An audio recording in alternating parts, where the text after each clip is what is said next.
Pessoal, tudo bem? Estamos aqui hoje gravando a lição número 3, cujo título é A Graça que Alcança Todas as Nações. Essa lição, irmãos, como as outras duas, eu vou estar lendo já a aula que eu criei. Já peço para você, se inscreva no canal, compartilha, curta, entra no grupo do Telegram, que vai estar na descrição do vídeo aqui do canal. Entrando no grupo, você vai ter acesso à apostila em PDF, ao livro de apoio em PDF e a essa lição a qual eu vou aplicar, que você consegue imprimir ela para dar a aula. Essa lição minha, ela vai ter aplicações práticas e está muito fácil de ser dada na aula, irmãos. Então vamos lá. Lição número 3, a graça que alcança todas as nações. Nós temos o texto áureo, que está em Efésios 2:8, que diz: porque pela graça sois salvos, por meio da fé, isso não vem de vós, é dom de Deus. Nós temos a verdade prática, é pela graça que somos alcançados, perdoados e reconciliados com Deus. Nós temos a leitura diária, nós temos a leitura bíblica em classe, que é Atos 15, versículo 1 ao 5, depois versículo 28, 29, depois do 36 ao 39. Essa aqui é a minha revista em PDF, irmãos, que é a do professor, ela é mais completa. Aqui nós temos a introdução, e da introdução em diante já vou aplicando a minha aula, onde você poderá encontrar ela. A introdução, irmãos. Irmãos, ao longo da história da igreja, o verdadeiro evangelho sempre sofreu ataques. Na lição de hoje, mergulharemos no primeiro e mais decisivo embate teológico do cristianismo, a ameaça do legalismo judaizante. O avanço missionário entre os gentios despertou o receio de cristãos fariseus, que tentaram impor o jugo mosaico, afirmando em Atos 15:1: se não vós circuncidar, segundo o rito de Moisés, não podereis ser salvos. O que estava em risco em Antioquia, irmãos, não era apenas um costume cultural, mas a exclusividade da obra expiatória de Cristo. Se o legalismo vencesse, a cruz seria considerada insuficiente. O Concílio de Jerusalém, que foi aproximadamente 49 depois de Cristo, foi convocado pelo Espírito Santo, irmãos, para selar de uma vez por todas que a salvação humana não é uma construção de méritos morais ou rituais, mas um resgate operado pela infinita e imerecida graça de Deus. E aqui ficou uma aplicação prática nessa introdução para nós, irmão. Nós devemos vigiar para não adicionarmos regras de salvação ao sacrifício perfeito de Jesus. Nós devemos rejeitar qualquer tradição que tente ofuscar o poder e a total suficiência do sangue vertido no Calvário para nos redimir. Nós temos, irmãos, que rejeitar qualquer forma que alguém venha querer acrescentar para dar uma mão para Jesus. Para você ser salvo, você tem que fazer isso. Para você ser salvo, você tem que ver aquilo. Não, irmão. Para nós ser salvo, para qualquer ser humano ser salvo, ele basta crer no sacrifício de Jesus Cristo, reconhecer o seu pecado e andar segundo a vontade de Jesus, irmão. Reconhecer que Jesus fez tudo por nós, se colocar embaixo do senhorio de Cristo, se reconhecer que é pecador, que é merecedor do inferno e que necessita da ajuda de Cristo. Reconhecer, irmão. Só basta isso. Jesus não precisa de ajuda de ninguém para carregar a cruz ou para fazer qualquer coisa. Jesus fez tudo por nós, irmão. Fez tudo para nós estarmos na graça dele. Então, essa aula aqui, ela vai nos alertar para que o que a igreja passou no começo da sua caminhada na fé. A primeira igreja primitiva, ela enfrentou isso. Né? E foi daí também, irmãos, que a gente vai se aprofundando, que surgiu o evangelho judaizante que nós temos hoje em dia, né? Que traz coisas do judaísmo para dentro da igreja. Isso tudo também veio dessa época, irmão. E isso tudo nós temos presenciado ainda hoje, no século XXI. Pessoas que muitas vezes vêm para Cristo, mas não largam os costumes do mundo, costumes das falsas religiões, quer trazer para o cristianismo. Nós não podemos aceitar. temos que rejeitar. Entrando no primeiro tópico, o primeiro tópico aqui, irmãos, é quando a graça preserva a unidade da igreja.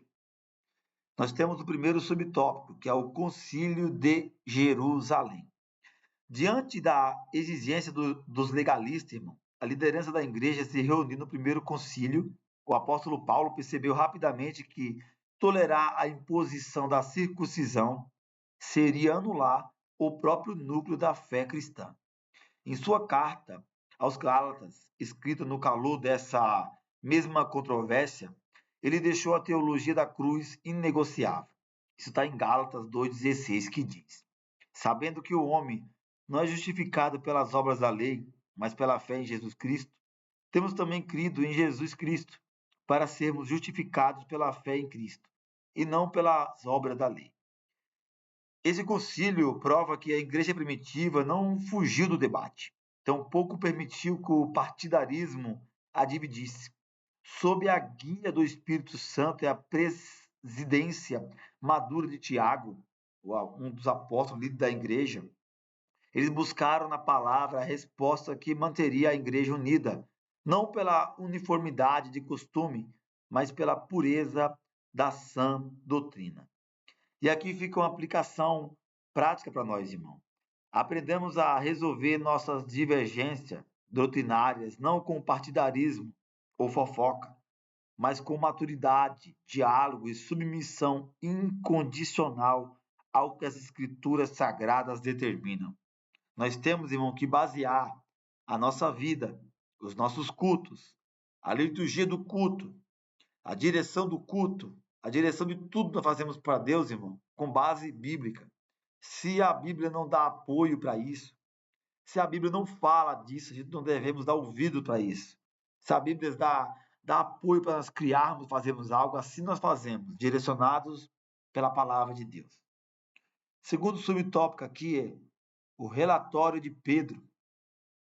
No clímax da discussão, irmão, Pedro levanta-se com autoridade experimental.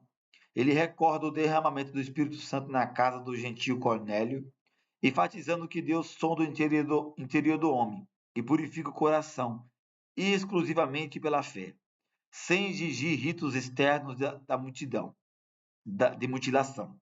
Ele declara aos judaizantes que a lei era um jugo insuportável, até para os judeus, e arremata com a magna carta da graça.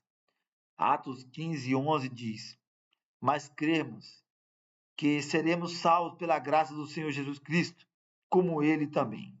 Ao nivelar judeus e gentios perante a falência humana, Pedro destrói qualquer ilusão de superioridade religiosa.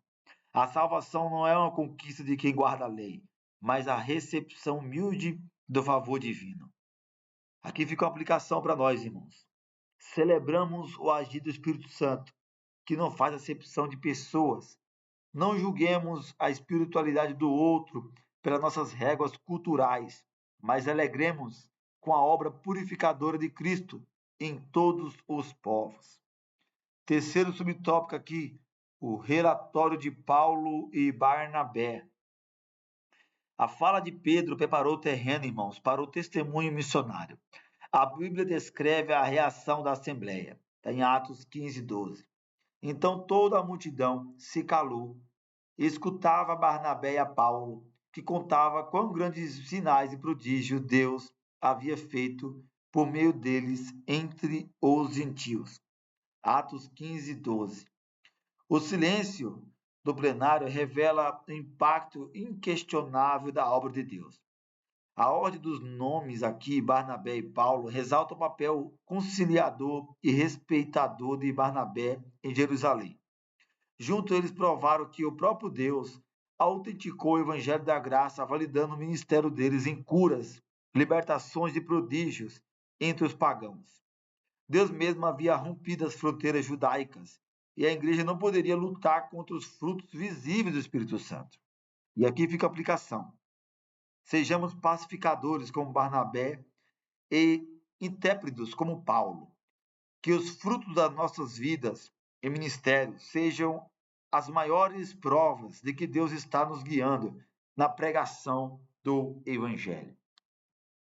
Aqui, irmãos, nós temos o quarto subtópico, o discurso de Tiago. Como líder da igreja local, Tiago, o justo, toma a palavra para dar o veredito.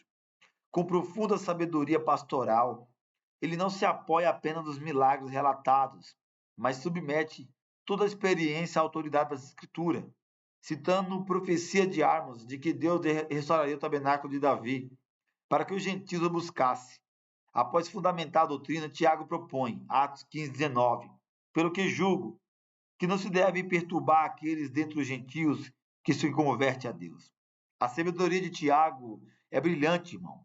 Ele blinda a salvação pela graça, isentando os gentios da circuncisão, mas pede que eles se abstenham da idolatria e imoralidade para viabilizar a comunhão à mesa com os irmãos judeus. A decisão pastoral não negocia a doutrina, mas exige amor na prática diária. E aqui fica uma lição prática para nós. Sejamos facilitadores para novos convertidos. Ensinemos o caminho da santidade fundamentada nas Escrituras, sem impor fardos farisaicos, cultivando uma comunhão pura e amorosa no corpo de Cristo. Nós temos que tomar cuidado, irmãos, para não criarmos doutrinas de homens, para nós não fazermos aquilo que Jesus denunciou que os fariseus faziam, coar um mosquito e engolir um camelo. Nós temos que tomar cuidado, irmão, para não criar regras de homens, que aonde Deus nunca proibiu, mas o homem que proíbe. Vamos para o segundo tópico da lição. Um presente de salvação para todos. Primeiro subtópico, o que é a graça de Deus? O que é a graça de Deus? No original grego, irmão, a palavra graça é charis, que denota o favor absoluto, a bondade espontânea e o dom imerecido de Deus ao homem caído. Paulo sintetiza a essência dessa dádiva de forma magistral. Efésios 2, 8 ao 9 diz, porque pela graça sois salvos, por meio da fé. Isso não vem de vós, é dom de Deus. Não vem das obras, para que ninguém se glorie. A lei de Moisés, irmãos, era como um espelho de alta resolução. Ela revelava a sujeira do pecado humano, mas não possuía água para lavar. A religião do mérito é uma falência anunciada.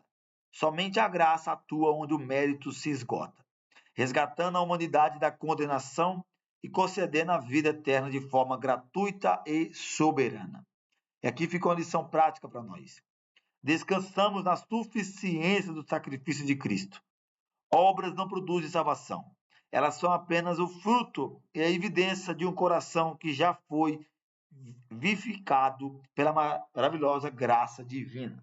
Então, fazer obras não traz salvação, mas um salvo já produz salvação, porque uma pessoa salva, irmão, ela vive para o amor de Deus, para a obra de Deus verdadeiramente.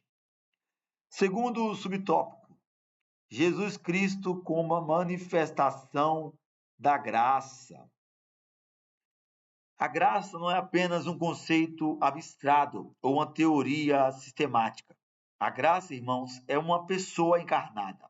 A plenitude do favor divino revelou-se na história humana através de Jesus Cristo.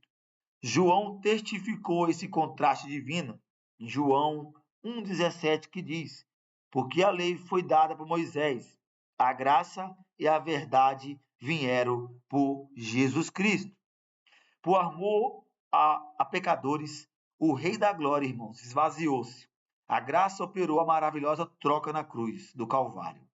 O inocente absorveu a ira e a condenação que nos estava destinada e transferiu para nós a sua perfeita justiça. Não apenas oferece perdão a nós, mas adota e transforma inimigos em herdeiros de Deus. E aqui fica uma lição prática para nós, irmãos. Olhemos firmemente para Cristo todos os dias. Quando o adversário tentar nos paralisar com o peso de culpas passadas, não confiemos em nossa própria justiça, mas recorremos ao sangue purificador do Cordeiro de Deus, nosso Senhor Jesus Cristo. Terceiro subtópico, a graça é para todos os povos, sem exceção. ele vem até aqui em cima, esse subtópico, para todos os povos sem exceção. O impacto profundo do Concílio de Jerusalém foi declarar institucionalmente que a cruz, irmão, derrubou a parede de inimizade. Não há mais monopólio ético da salvação. Os privilégios da aliança foram estendidos aos gentios. A promessa universal ecoa nas palavras do apóstolo. Romanos 10, 13. O apóstolo Paulo escreve: porque todo aquele que invocar o nome do Senhor será salvo. No entanto, irmãos, a teologia bíblica é clara. Embora a expiação seja suficiente e oferecida a todos, a salvação só se torna eficaz na vida do indivíduo mediante o arrependimento sincero e a fé pessoal em Jesus Cristo. Deus preparou a mesa para todos os povos, mas o perdão é apropriado apenas por aqueles que respondem ao chamado do Espírito Santo. E aqui fica a lição prática. Sejamos embaixadores, sem preconceito. Compartilhemos o Evangelho com todas as pessoas. O pior dos pecadores ou os religiosos mais orgulhosos estão ao pleno alcance dessa salvação irresistível. Todos, irmãos, podem vir e participar da mesa. Como aquela palavra de Apocalipse diz: quem tem sede, venha. Quem tem a fome, venha. E é de graça, salvação é de graça, irmão. É só pegar, aceitar e se colocar embaixo do senhorio de Cristo.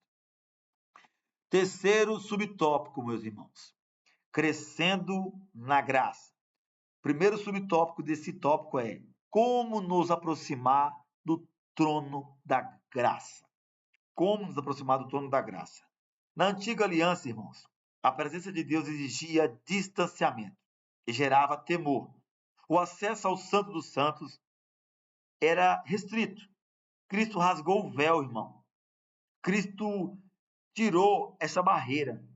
O autor aos Hebreus nos encoraja a uma nova postura diante do Criador. Hebreus 4,16 diz que cheguemos, pois, com confiança ao trono da graça, para que possamos alcançar misericórdia e achar graça, a fim de sermos ajudados em tempo oportuno. A palavra confiança aqui no original é parresia, indicando intrepidez e liberdade de expressão filial. Nós não nos achegamos não com base na nossa performance moral da semana, mas fundamentada no sangue purificador de Jesus. Exige-se apenas um coração quebrantado e uma fé viva para acessar o trono, que não é mais de juízo, mas de graça. Deus, irmão, ele quebrou essa barreira que nós tínhamos para chegar a ele. Quando Jesus Cristo deu o seu brado na cruz, o véu foi rasgado. Antigamente, irmãos, quando se busca na história, o sacerdote tinha um sino no seu corpo, fazia barulho quando ele caminhava lá dentro.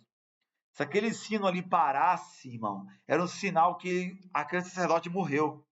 Diz a história, o costume até que chegou momentos de sacerdotes entrar lá com a corrente de ouro no pé, porque quando ele se morresse lá dentro, não tinha como alguém entrar lá e tirar a pessoa, tinha que puxar o pé dele. Então, irmão, isso foi rasgado, e aqui fica uma aplicação prática para nós. Cultivemos uma vida de intimidade confiante. Em vez de fugirmos da presença de Deus, quando falhamos, corramos imediatamente para os braços do Pai, pois é lá que encontramos misericórdia, é lá que encontramos perdão, é lá que encontramos restauração. Aqui, irmãos, vamos ver aqui agora o segundo subtópico da lição, é quando devemos nos achegar ao trono da graça. Quando? O texto, irmão, em Hebreus, é categórico e devemos buscar o nosso socorro divino em tempo oportuno. Isso destrói a ideia de que Deus está ocupado demais para os detalhes da nossa vida. A provisão celestial é desenhada para a necessidade exata e para os milésimos segundos da nossa crise. Salmos 46:1 diz que Deus é o nosso refúgio e fortaleza, socorro bem presente na angústia. Um erro trágico na vida cristã, irmãos, é tentar combater o pecado e a fraqueza emocional, apoiando-se no braço da carne, recorrendo ao trono da graça somente após a derrota consumada. Deus nos convida, irmão, à dependência profilática, clara pelo poder do alto antes de cair, no exato momento da angústia ou da tentação. Deus nos convida, irmão, e a Bíblia nos mostra que nós devemos recorrer a Deus em todo momento. É no momento da pressão psicológica, é no momento da pressão da tentação, é no momento de pressões.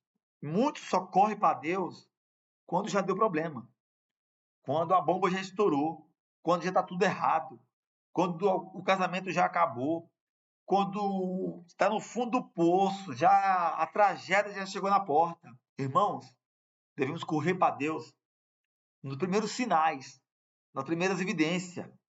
Nós devemos correr para Deus todo dia, todo momento.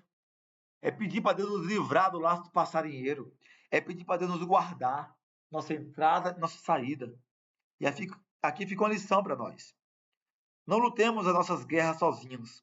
Reconhecemos nossas vulnerabilidades e clamemos por socorro divino logo no primeiro sinal de dificuldade. O relógio de Deus, irmão, nunca se atrasa. Terceiro subtópico aqui é o que recebemos ao nos achegarmos ao trono da graça. A graça, irmãos, não é apenas nos perdoar do passado, mas nos equipar com poder espiritual dinâmico para vivermos de modo santo no presente. A verdadeira graça ensina a renunciar às paixões mundanas, conforme Tito 2,11. Porém, esse crescimento não é automático, ele exige intencionalidade. O apóstolo Pedro nos ordena, segundo Pedro 3,18, antes, crescei na graça e no conhecimento do nosso Senhor e Salvador Jesus Cristo. A ele seja dada a glória, assim agora, como no dia da eternidade. Amém. Deus, irmão, não derrama sua graça no vácuo. Ele a comunica poderosamente através das disciplinas espirituais. Nós recebemos fortalecimento vital à medida que mergulhamos na oração fervorosa, no estudo profundo da palavra de Deus e na santa comunhão à mesa do Senhor, no jejum. Então nós temos que praticar. O crescimento espiritual é por meio da prática, irmão. Eu faço corrida, eu corro e comecei a correr, irmãos. Quanto mais você treina, melhor você melhora o seu tempo na corrida. Assim é na vida espiritual. Ninguém vai crescer na vida espiritual, irmão, diante de Deus, se não orar, se não jejuar. Ninguém vai crescer no conhecimento, irmão, se não buscar ferramentas de conhecimento. Nós estamos vivendo hoje numa era que a tecnologia está na nossa mão. Hoje, a biblioteca antes era física. Hoje, a biblioteca, irmão, ela está hoje online. Hoje nós temos uma biblioteca, o Google é uma grande biblioteca. A inteligência artificial hoje, irmãos, é uma grande biblioteca online. Não tem mal nenhum você usar isso, irmão, para o seu conhecimento, para se aprofundar. Pessoas hoje usam a internet para o mal, mas o cristão tem que usar ela para o bem, crescer na graça do conhecimento. Só quem não cresce no conhecimento hoje, irmão, é quem não quer. Está na nossa mão o conhecimento para aprendermos, crescermos na graça do conhecimento do nosso Senhor e Salvador Jesus Cristo. E aqui fica uma lição prática para nós.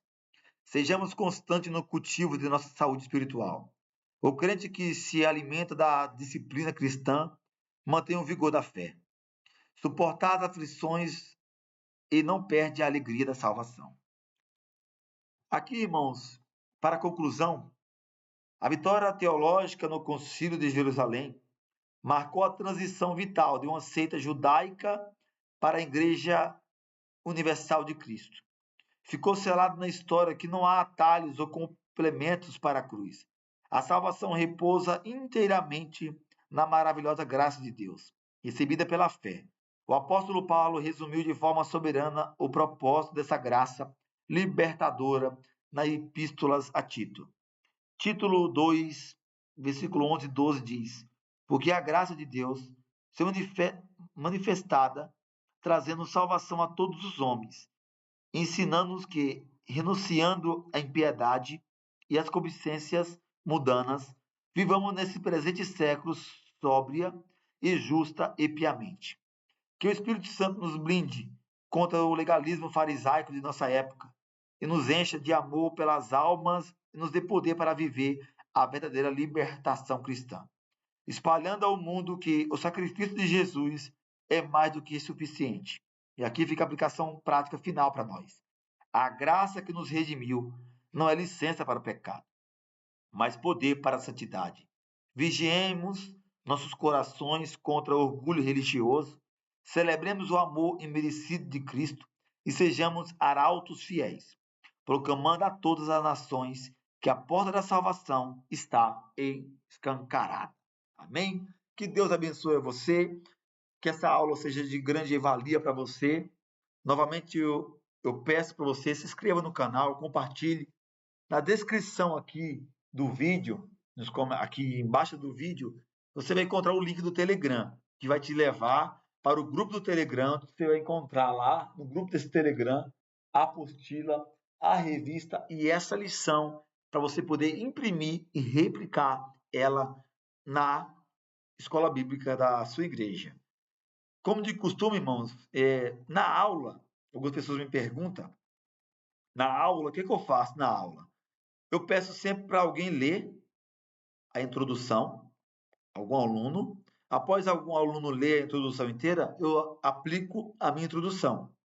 Novamente, no primeiro tópico. Peço para alguém ler esse primeiro subtópico. Quando a pessoa lê, eu aplico minha lição. Com isso, irmãos, vai dar certinho. 1 hora de aula vai dar. Não foge disso, não. Tá bom? Que Deus abençoe vocês grandemente. Que a graça do Senhor Jesus Cristo seja com cada um de vocês. Que vocês sejam abençoados por Deus.